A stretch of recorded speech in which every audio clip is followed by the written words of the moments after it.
Hello again, gamers. I'm Amos, McCandless, and welcome back to the Guerrilla Report.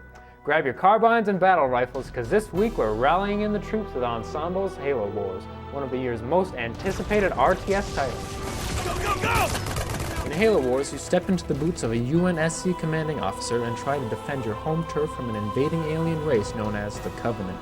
Beginning a couple of decades before the events of the first Halo, this RTS puts you in control of a battalion known as the Spirit of Fire, whose main job is to gain intelligence on Covenant activity.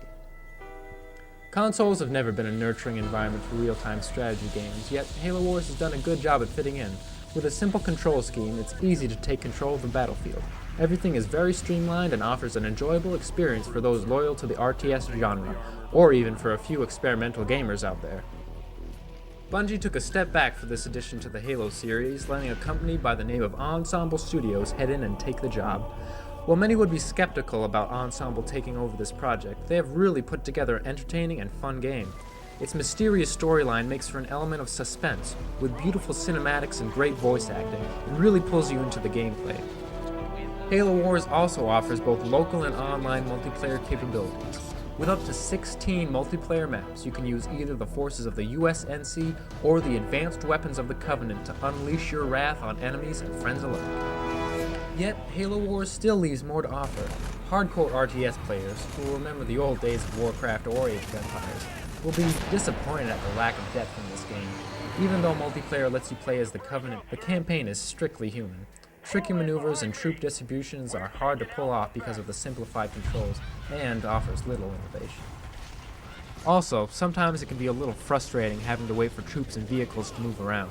The slow-moving Marines take what seems like hours to move from location to location, which makes every movement a struggle of patience. This definitely slows down gameplay a bit, which can make playing Halo Wars often tedious and boring. So to recap, some things we liked about this game were the easy-to-grasp controls, the fantastic cutscenes, and the overall gameplay that seemed to flow quite nicely.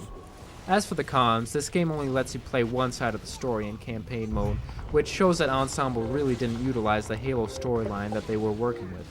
Gameplay-wise, attacks of special units are hard to activate, and we thought that the game could have been a little deeper.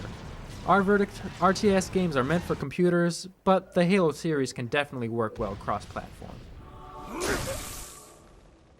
Into 5 years of hell.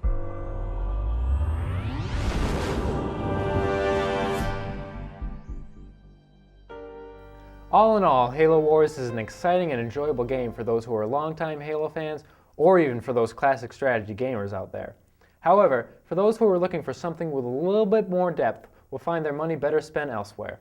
That's why here at Guerrilla, we chose to give Ensemble's Halo Wars a 7.2 out of 10. I'm Amos McCandless, reporting to you from the front lines of gaming.